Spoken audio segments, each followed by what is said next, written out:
Presupuesto para la República Argentina obtuvo media sanción luego de una sesión maratónica de más de 20 horas en total, en donde se aprobó en general el proyecto, no así algunos artículos como ser, por ejemplo, el cobro de ganancia para los jueces. Vamos a hablar sobre esto, no lo voy a hacer sola, le doy la bienvenida a Roberto Espinosa y también a Rubén Cerrulla, que dice presente acá junto a nosotros. Bienvenido. No, por favor, buenas noches.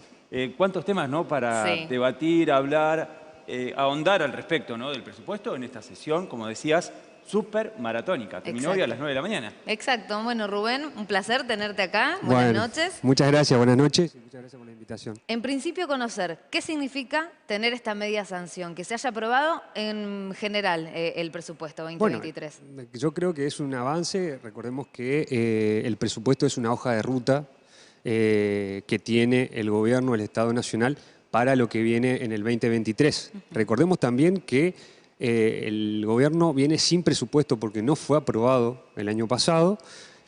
Por lo tanto, lo que se hizo fue prorrogar ese presupuesto que se venía en el 2021.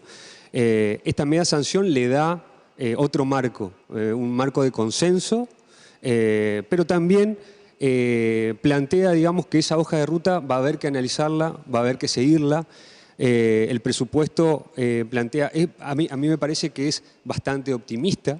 De hecho, plantea una inflación para el año que viene del 60%, plantea una reducción del déficit del 2,5 al 1,9%, plantea también un superávit comercial, digamos, por encima del 7%, también plantea un tipo de cambio que va a estar en aproximadamente 219 pesos por dólar. Entonces creo que realmente me parece que hay que seguir, porque hay dos cuestiones que me parecen primordiales e importantes, ¿no?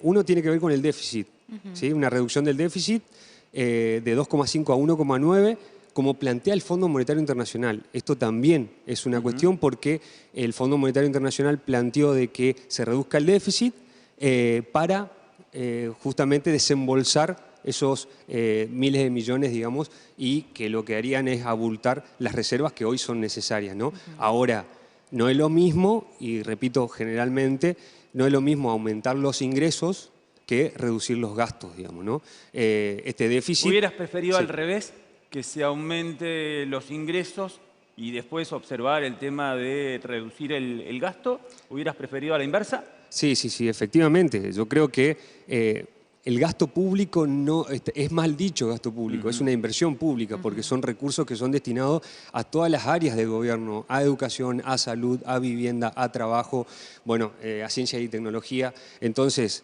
esta reducción hay que seguirla, por eso digo, porque implicaría, en este caso, menos recursos para esos sectores, ¿no?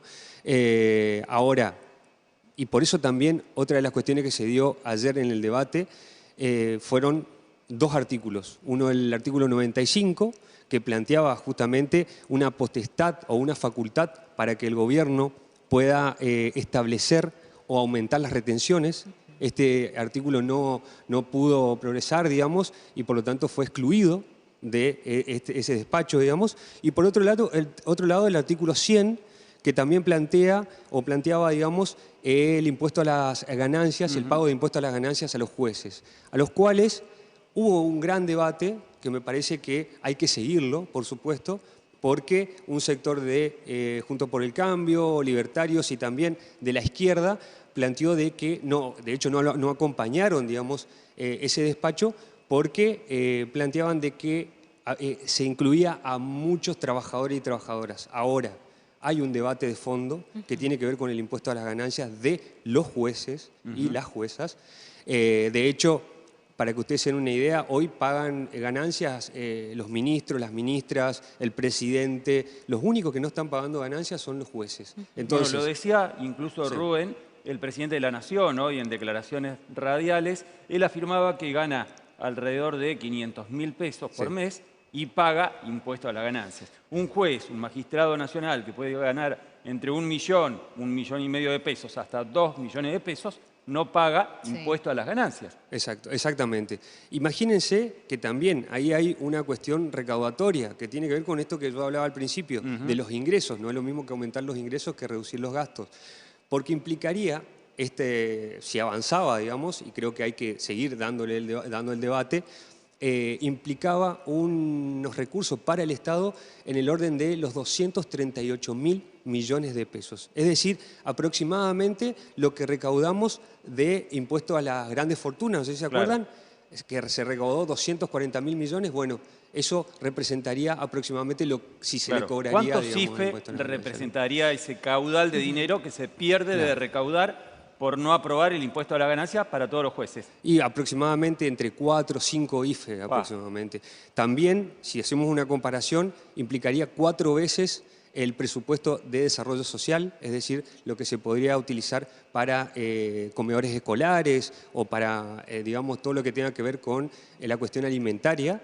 Y también, si comparamos con lo que representa el Ministerio de la Mujer, por ejemplo, en este tema de perspectiva de género, violencia, erradicar la violencia a través de programas, implicaría aproximadamente 4,5 presupuestos del Ministerio. Es decir, que tiene un impacto esos recursos y creo que, si bien no pudo avanzar, creo que hay que dar ese debate hacia futuro, ¿no? Rubén, en relación al tema del presupuesto nacional 2023, algunos, especialmente desde la oposición, resaltan que es un presupuesto de ajuste.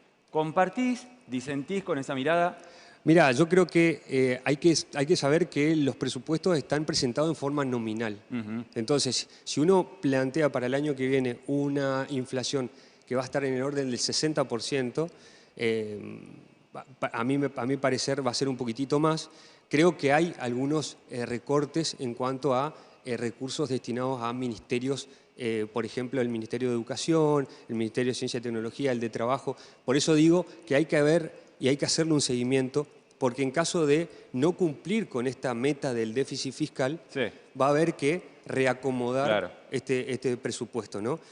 Ahora, no hay que dejar de ver, no es lo mismo bajar la inflación que una inflación se incremente, digamos. ¿Por qué? Porque ahí vos tenés recursos también que vas a tener que destinar sí o sí a salarios, digamos, para que no siga perdiendo el poder adquisitivo justamente el bolsillo de los trabajadores y trabajadoras, ¿no? Volviendo al tema de los jueces en sí, además es cumplir con obligaciones tributarias, no es quitarle ningún tipo de beneficio. Exactamente, eso es importante y da marco para otro debate también que tiene que ver con la reforma, con una reforma impositiva general, ¿no? Esto ya se viene planteando hace mucho tiempo. Como decía Roberto hoy, hay jueces que están cobrando entre 650.000 hasta 1,5 millones.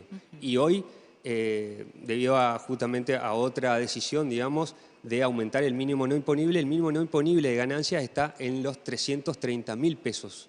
Es decir, que todo aquel que pague, que cobre más de 330.000 pagaría ganancias. Imagínense, para llegar a 330.000, un obrero, yo pensaba, ¿no?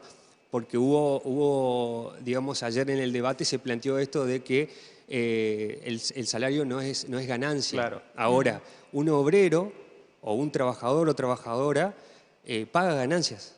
Entonces, ¿por qué no hacerlo por parte de los jueces o del Poder Judicial? Son trabajadores, son igual de trabajadores como ese obrero, digamos. ¿No es una trampa semántica eso de que el salario no paga impuestos? Porque uno dice, no es un impuesto al salario, es un impuesto a los altos ingresos, básicamente. Exactamente, ¿no? exactamente. Imagínense que es más de 330.000 y estamos hablando del doble. O sea, los salarios de la mayoría de los jueces son el doble, 600.000, 1,5 millones. Entonces creo que es necesario avanzar con eso y sobre todo porque también implicaría redistribuir la riqueza. Si bien estamos hablando en la micro, ¿no? También hablamos de distribución de riqueza, ¿no? Sí. ¿Sabes qué te escuchaba, Rubén? En relación al tema de la inflación proyectada para el presupuesto del año que viene, decía, es 60% y es optimista. ¿No estamos resignando ya a tener inflación del 50, 60, 70, 80% anual, 90% anual, hasta que llega un punto que consideramos que 60% anual es una mirada optimista en cuanto al concepto de inflación? Sí, me parece sí. De hecho, considero que es estructural. El problema inflacionario es estructural. Por lo tanto, imagínense que estamos bajando del 95 al 60%. Claro. Entonces, estamos hablando de que bajemos del 6 o 7% mensual al 4%. Por eso digo que es muy optimista. Ojalá Claro. se pueda, Ojalá. porque justamente es necesario. Y de hecho es necesario atacar el problema inflacionario justamente con sanciones, con controles. Claro, fíjate, Ahora. 4% mensual consideramos acá en Argentina como algo bueno. Bolivia tiene 1,5% de inflación anual. Sí, sí, Increíble, exactamente. ¿no? Y sobre todo porque el problema estructural acá es la concentración, es el monopolio. Hoy controlan las empresas alimentarias, 12 empresas alimentarias controlan la producción de alimentos y de comercialización. Entonces, creo que si no se ataca eso, nunca el salario va a poder estar por encima de la inflación y ahí está un problema.